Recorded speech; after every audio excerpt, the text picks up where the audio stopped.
ហើយវាជាមួយនឹងបាត់កូនប្រុសបាទនៅថ្ងៃទី11ខែកក្កដាឆ្នាំ2015នៃសន្តាគារ Nagawal ក្រុមហ៊ុន BHIP Global Cambodia បានបើកវគ្គបណ្ដុះបណ្ដាលខ្នាតធំដែលមានមនុស្សចូលរួមប្រមាណជាង500នាក់ដែលវគ្គបណ្ដុះបណ្ដាលនេះគឺជាវគ្គបណ្ដុះបណ្ដាលកម្រិតទី2ដែលក្រុមសិក្ខាកាមដែលចូលរួមក្នុងវគ្គ BOT គឺសុទ្ធតែមានអ្នកចូលរួមបានស្ដាប់នៅបទបង្ហាញរបស់ BOOM ដែល HIP's Opportunity Meeting នៅការិយាល័យរបស់ក្រុមហ៊ុន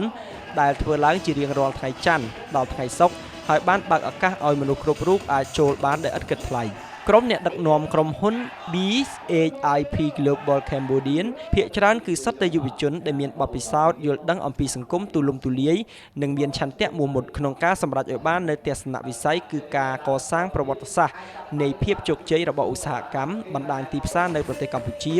តាមរយៈបេសកកម្មដ៏មុតស្រួចគឺការកសាងធនធានមនុស្សដោយផ្អែកលើមូលដ្ឋានសំខាន់ៗចំនួន4គឺសុខភាពមិត្តភាពសមត្ថភាពនិងលទ្ធភាពគូបញ្ជាក់ផងដែរថាក្រុមហ៊ុន BHIP Global Cambodia គឺជាក្រុមហ៊ុនបណ្ដាញទីផ្សារអន្តរជាតិ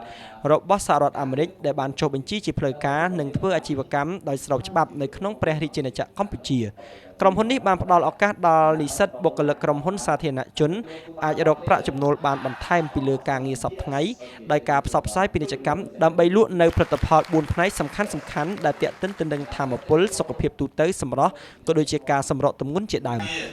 ខាងគាត់មួយដែរនៅខាងសកលជាពាក់ព័ន្ធទៅនឹងការងារជាមួយ